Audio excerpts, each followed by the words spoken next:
Yogis, thank you for joining us for this week's Yoga Chats. This week, my guest is Yael Margalit, who I know as a yoga teacher, a Vinyasa yoga teacher, a Yin yoga teacher, but in fact, in I think 2018, Yael, we invited you to teach in Samadhi yoga studios, but it didn't work out for various reasons in the end. And despite that, we've never actually met in person, but it's great to meet you virtually now. And you are a physical therapist, and you are in your last year training as an osteopath, and you are also a menstrual cycle educator. Yeah, that about sums it up. Well, I'm delighted to meet you and to have this chat with you. I've seen recently on social media you're regularly posting menstrual cycle education, and broader than that, you're posting a lot of very useful, very short, but very pithy and quite entertaining, but really very useful reels on Instagram particularly. And I thought it could be nice to have a little chat, because I think I could probably have a lot to learn from you. And I think what I may need to learn may be useful for a lot of other people as well. So tell me. Yeah, thank you for the opportunity, and it's lovely to meet you too, even if it's only virtually. Yeah, I guess I have had an Instagram account for years and I have really only started posting on it recently. I kind of had this little gap in my degree, and I figured I'd put it to good use in time and start posting about some of the stuff that I'm really passionate about. And it's, I guess, you touched on it there with the menstrual cycle education. I think that's something that's really, really close to my heart. But also just body literacy, getting to understand our bodies and being able to read and to approach our bodies in a kind of more connected way than we might be encouraged to in this day and age. My particular area obviously is yoga, and you're not teaching yoga these days. Your life, I think, just sort of went into overdrive, and particularly I'd imagine final year of osteopathy, you're not going to have a lot of time to yourself. Yeah. Yoga, I feel, has perhaps perhaps an antiquated view of working with the menstrual cycle. I think it's very black and white in a way. There's the expression ladies' holiday, which I think a lot of people find quite offensive these days. Yeah. Is feedback I've heard. And I know from my Iyengar background, there's a specific practice for menstruation. And I wonder, can you give us some advice on all of this? Juicy question to start with. Probably not, but I'm going, yeah, I'm very of the ilk where that if it feels good, do it, especially when it comes to any kind of movement practice in your body. And I think that there will be specific times in your cycle and in your mood and in your energy that you can avail of different practices.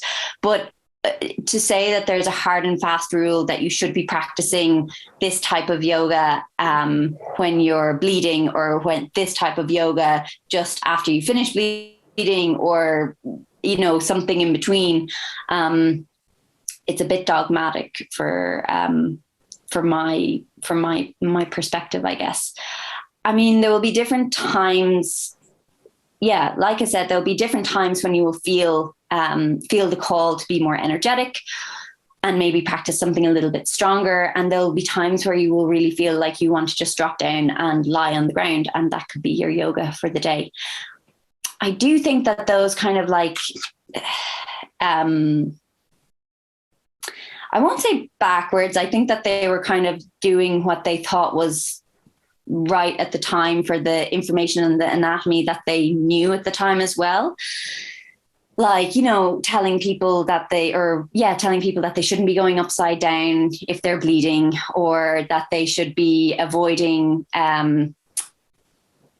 twists at certain times of the month and stuff like that. There's no physiological I haven't heard any, I should say, physiological information that would support that. I think you did a reel on it there recently about just, should I go upside down when I'm having my period? And like, nobody can tell you whether you should or shouldn't go upside down. Like I remember having a handstand teacher once, and I saw her upside down when she was 38 weeks pregnant. And like she was like excellent at her trade, and she was really confident in her body and her skills. But like, who's to tell her that that's, healthy or not healthy? I think it really depends on your body and how you're feeling. But yeah. I guess it depends on your history as well. If if you're a sort of an expert on handstanding, it's going to be easier for you to pop upside down. If you've never done it before, it mightn't be best to do it the first time ever for various reasons, not least that you just might fall over. And if you're 38 weeks pregnant, there's more potential. Yeah, no, please don't try. I wouldn't suggest like taking on handstands when you're like 38 weeks pregnant, but like, I do love the adage that goes, anything you can do, I can do bleeding. That's not to say that I want to do everything that you can do while I'm bleeding. Like, you see those tampon ads where they're just like, I can go out and run a marathon because I have this tampon that doesn't stop me from, or that, lets me live my life or whatever. It's like, yeah, you can do that. Do you want to do that though? That's the thing. And I think that a lot of these questions, they aren't about necessarily the physiological or causing any physiological damage, but like there's a time in your cycle, I think, to rest and retreat. And there's a time in your cycle to be really visible and to be really visible and stronger in your presence in the world. And they're both important. Physiologically, they both offer different attributes to our inner cycles. Physiologically, they bring about different kind of energies, which just like, if you were waking up in the morning, hopefully you would have more energy when you wake in the morning time, and then going to bed at night, hopefully you'll be tired enough to then sleep. Like our monthly cycles work in the same way. Okay, We have a time when we are hibernating, let's say, or intended to hibernate. And then there's a time when we're a little bit more vibrant. And then there's a time where we come back into this kind of like inner autumn. And then the autumn switches back over into winter time again, or time of bleeding. So it's like, depending on where you are in your cycle, you might want to try different things. Back to a couple of things, picking up on a couple of things you said. I think that ad, I know the ad, I could sing it, but I shan't. I won't promote it.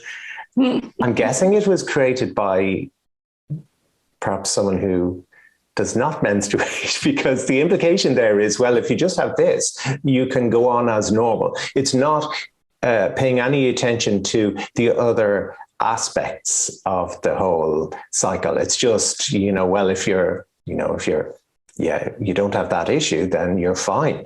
And with regard to just sort of the science of, I was told when I was training that, and I did read books on it at the time, that if you go upside down, the blood is going to flow backwards, and this is going to cause endometriosis, yada, yada. And of course, I believe now that am I right? It's uterine contractions that send the blood out, and those contractions don't uncontract or recontract. So going upside down is not any more than if you eat a banana and go upside down. It's still heading toward your tongue. So that blood is only going one way. Can you maybe talk a little about the science behind what is going on there? And I know this is very narrow, because I think the other thing I'd like to, just from talking to you, the other thing I'd love to hear a little bit more about is you're talking about the cycle, whereas we tend to talk about the menstrual cycle as the bleeding stage, rather than the whole 28 days or however many days. I know for different people, the cycle is longer and shorter. But anyway, could you come back to that short phase and maybe talk a little about the science? Yeah. I mean, I guess just to finish on that, the upside downy bit, like you have to imagine like the uterus, when what happens is that the inside wall of the uterus, the inside lining, it fills with, or it starts to build endometrial tissue. So the lining plumps up and sheds every month.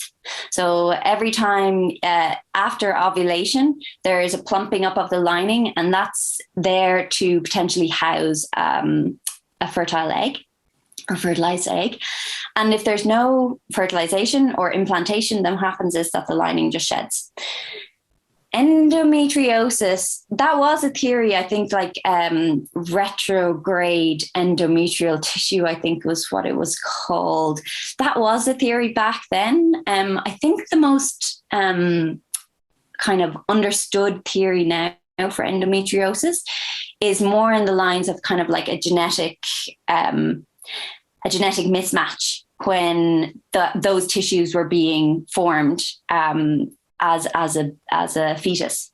So like there are some people that can have endometrial tissue on the diaphragm, on the eyes, and on the brain. And we certainly can't target that back to doing a handstand or a headstand while they were bleeding, you know, like, so we just have to be a little bit more, use the science that we have to understand these kind of things. So they're thinking more along the lines of when those tissues were being created, that there was a mismatch somewhere, and those tissues got kind of migrated to a different part of the body. And that's why they grow. And endometrial tissue then will plump up and shed just like the endometrial lining inside the uterus. So often people do think about it as a gynecological problem because we're thinking about it as an endometrial tissue, but more so than a gynecological problem, it is a hormonal imbalance going on there as well because of the tissue, but it's also considered like more of an autoimmune disease because there's the building up and shedding every month. And every time that those tissues shed, there's inflammation that's created around that suddenly bleeding inside the body because it doesn't have anywhere to go, right? So if you have some inflammation on the bladder, let's say, or on the bowel, there's a little bit of bleeding, and then the body, or shedding, I should say, and then the body kind of like attacks that and goes, this is foreign, we should fix this. So it goes in, it makes a little scar, and then suddenly over the next, like, you know, a few weeks, the scar starts, or the next few days, the scar starts to heal as scars normally do. But then there's movement, like you either have to go to the toilet, or maybe you have inserted a tampon, or maybe you have sex, or do any of these kind of biological things that happen. And there's pain with that movement. And that's why endometriosis isn't a thing that is necessarily related particularly to just a gynecological issue. It can be a full body issue in that regard, but it's certainly, just coming back to your question, it's certainly not necessarily targeted at something that's caused by us going upside down. Sure, that's fascinating and kind of reassuring. So yeah. I think you have just exploded that myth. Yeah. Thank you. And then just in terms of the cycle, yeah, I mean, like, I think it's funny enough, like often when I take a case history in my own clinic, like I'll ask people if they have periods, not assuming that everybody that comes in does have a period, because sometimes they don't. And that can be just, that sometimes needs to be held in its own right, which I think is really important. And often if people do have periods, I'll ask them how long is their cycle? And they'll interpret that as going, how long is my bleeding? Because they'll often reply, oh, you know, it's between 4 and 5 days, or it's really heavy, it's 7 days long. And that's not the cycle. That is, your cycle is from the day of the first day of your bleed to the last day of that cycle. So the day before the first day of the next bleed. That makes sense? Yes. So it starts, so I would have thought that the bleed was the end of the cycle, but that's classed as the start of the cycle.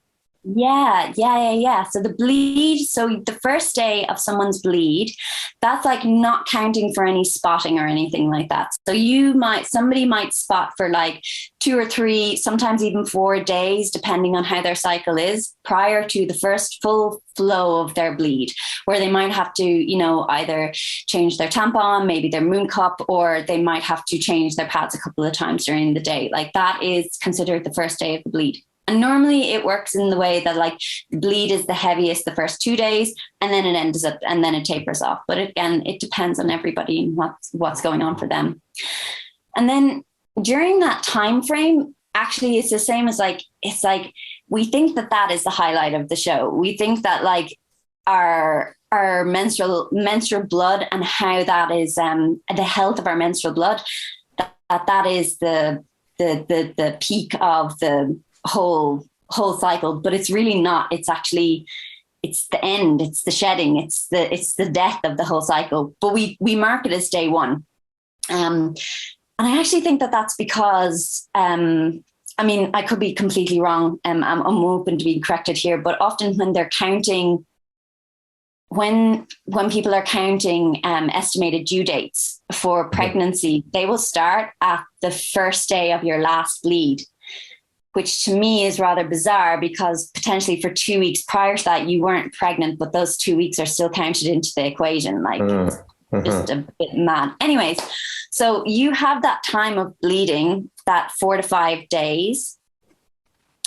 And during that time, it's like the reboot of the system. Energies are really low. And that's because we've worked really hard during the whole cycle, during the whole month, to build up this uterine lining.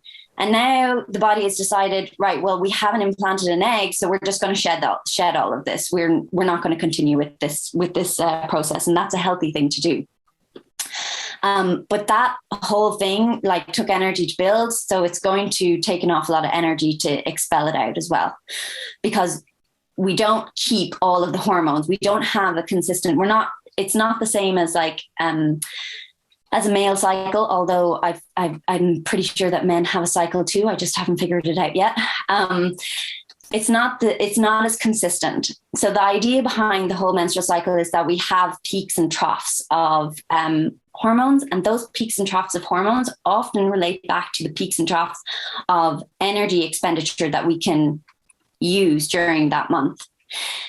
It's quite like, in many ways, and obviously you didn't create the system, but it's pretty cruel that most of our systems are patriarchally designed in quite a straight line. Like that's how we are.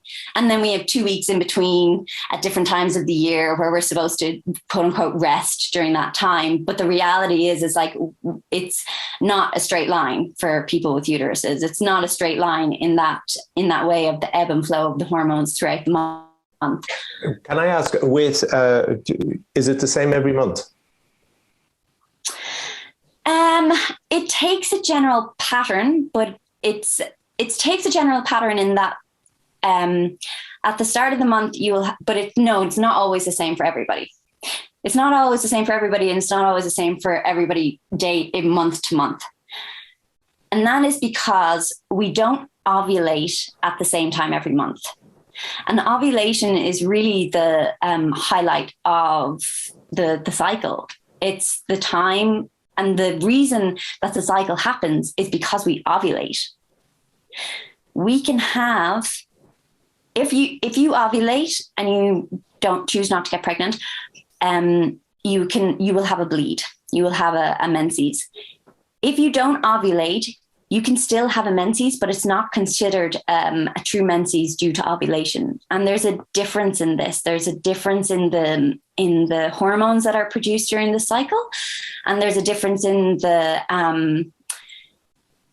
in the hormones and the nutrients and the minerals that are being able to produce and to be absorbed by the body.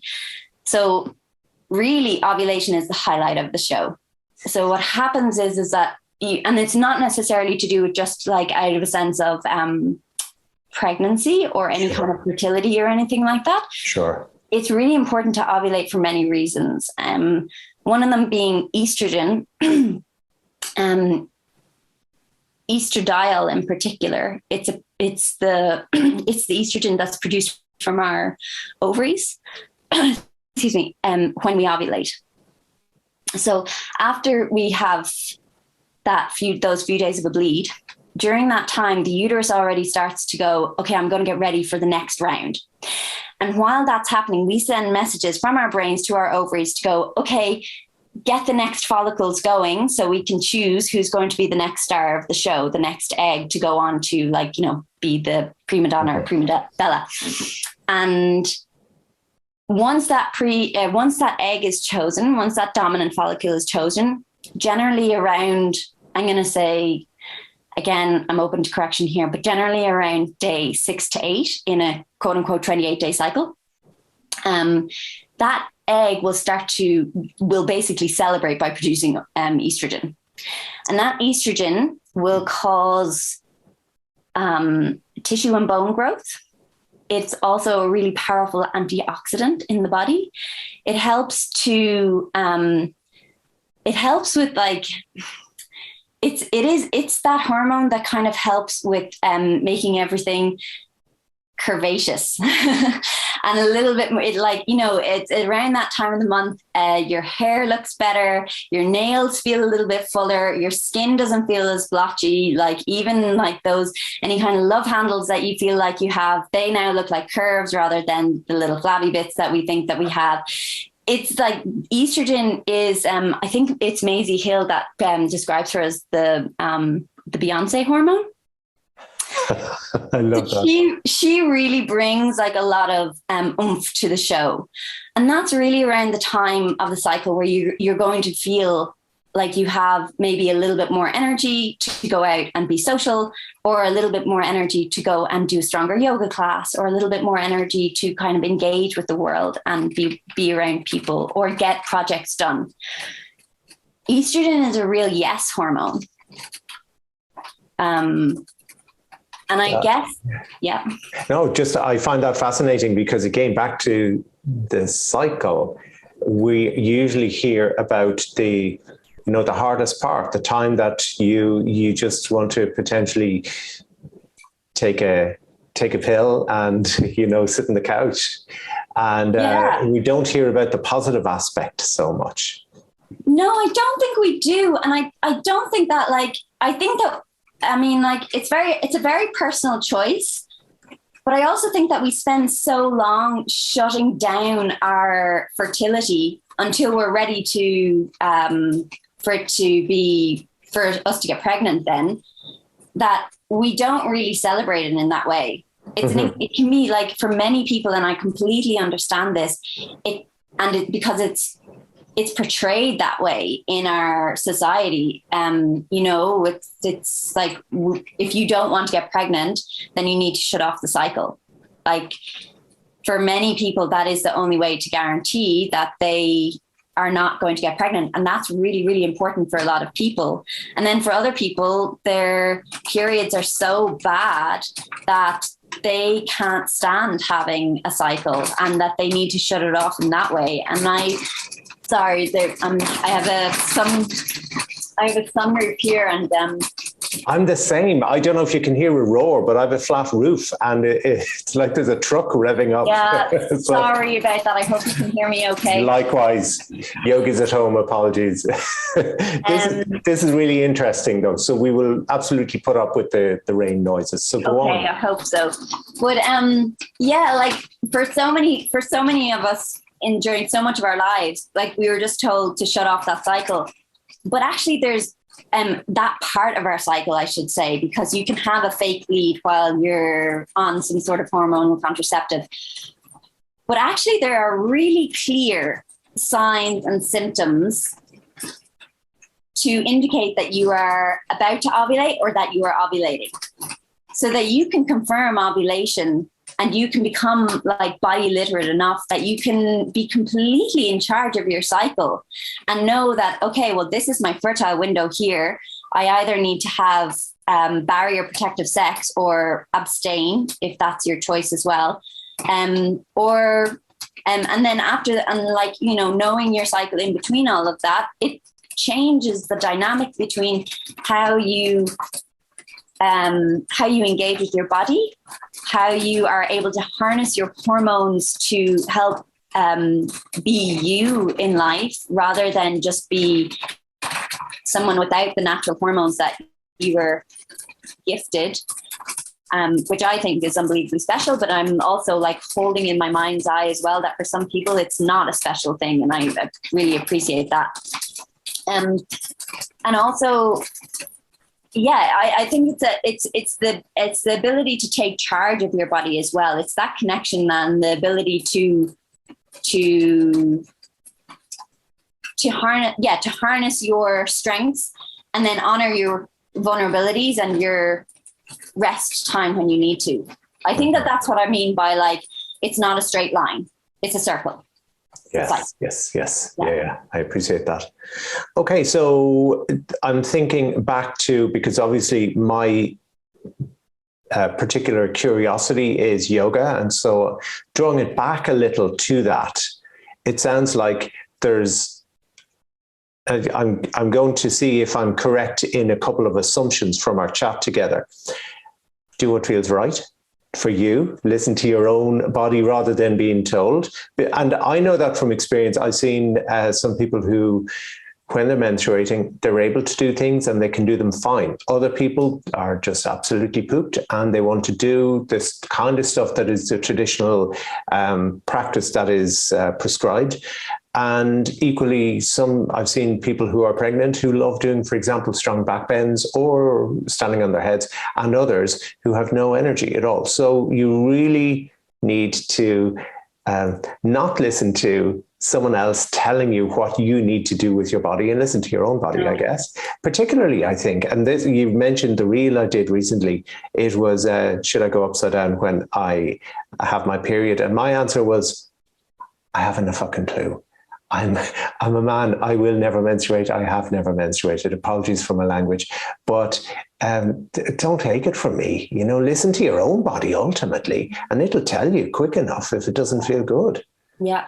So that's one. So that's one thing. And another thing is there are different times potentially in your cycle, in your months. You know, I use that term very loosely because it could be any length almost, but different times for perhaps doing different things.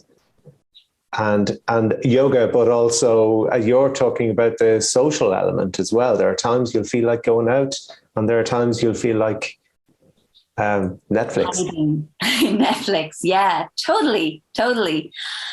It's funny enough, like I was just thinking there when you're talking about that as well. Like one of the things that we don't actually talk about or think about when we, not that we don't, but like many people might not know, is that like, when we ovulate as well, just before ovulation, we have a peak in estrogen, but we also have a surge into testosterone.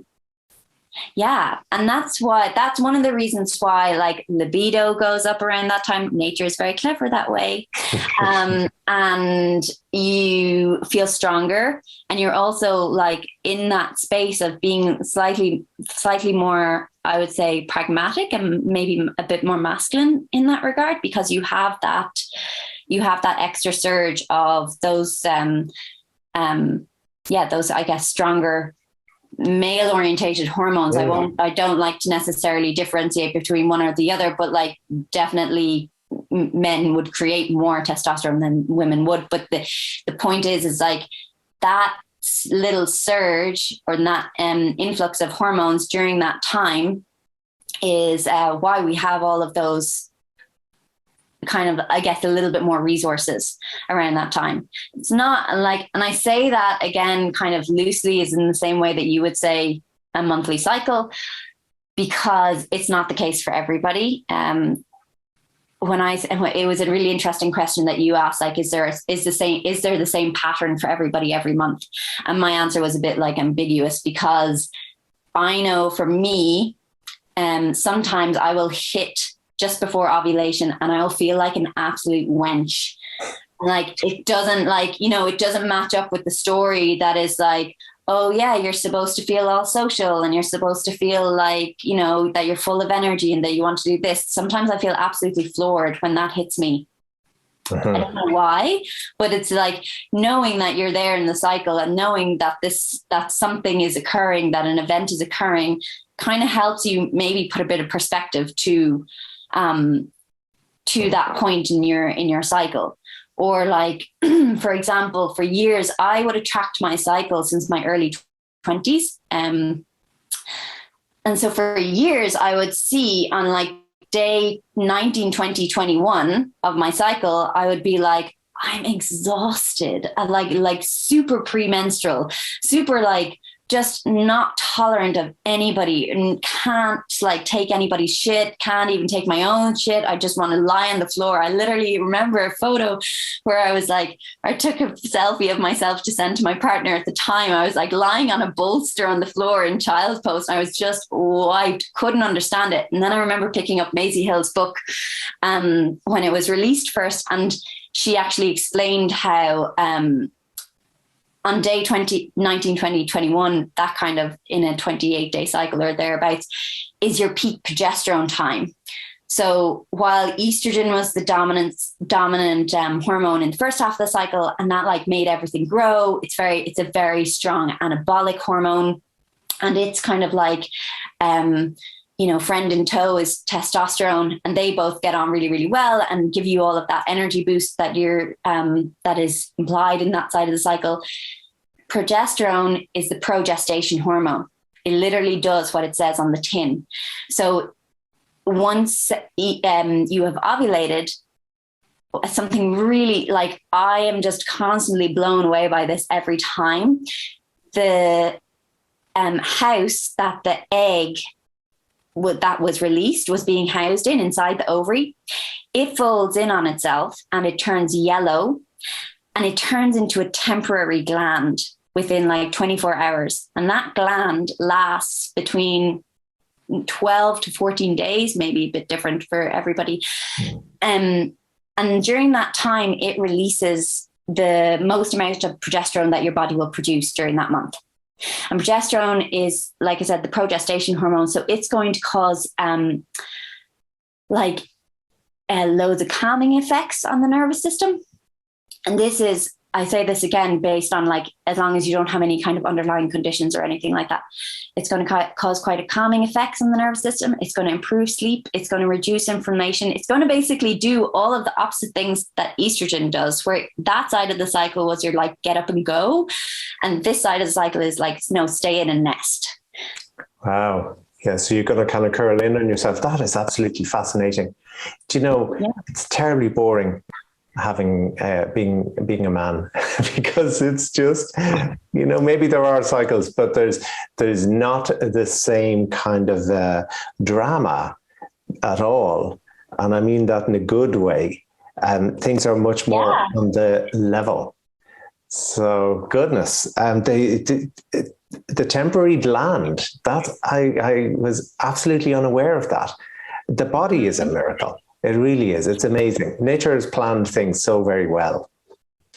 Bodies are amazing. And this is why one of my like real heart-filled missions is to like impart that message to everybody. Like what your body does is like, I see people coming in here all the time, absolutely crippled, thinking that their body has failed them in some way. And I'm like, dude, look how much your body has taken care of you thus far. Like, bodies are amazing. Yeah. Bodies are really, really incredible. They're able to withstand incredible forces and do incredible things. Like we create life. Yeah. Like, yeah. And then enjoy it. That's the idea. Yeah. I'm going to wrap it up in a moment. Is there anything else you feel, particularly thinking of people who practice yoga? Though also, I think what you've been talking about, it's relevant to yoga, it's relevant to movement, it's relevant to life, it's relevant to moments of rest and introversion as well. It's all the parts of life really in the cycle. But is there anything else that you would like to add that might be of interest? I mean, Yeah, like I think we've already kind of spoke about it. Like just listen to your own body. Really, like the more we start to like listen to our own body and our needs, the more connected we become to those signals. So really, and that's not to say that, you know, I think by default we can be quite by default, there can be people who are either like real get up and go and push themselves to the limit, and then there are people who will be like, I won't really hold that warrior one for the extra 5 seconds. Like I've had enough today. I think that there's a balance somewhere in between, and like by listening to our bodies, we start to really reconnect with what we're needing at the time. And I think that like, yeah, I don't know, for me, definitely there have been times where the silence of yoga in the moving meditation element of things has supported that.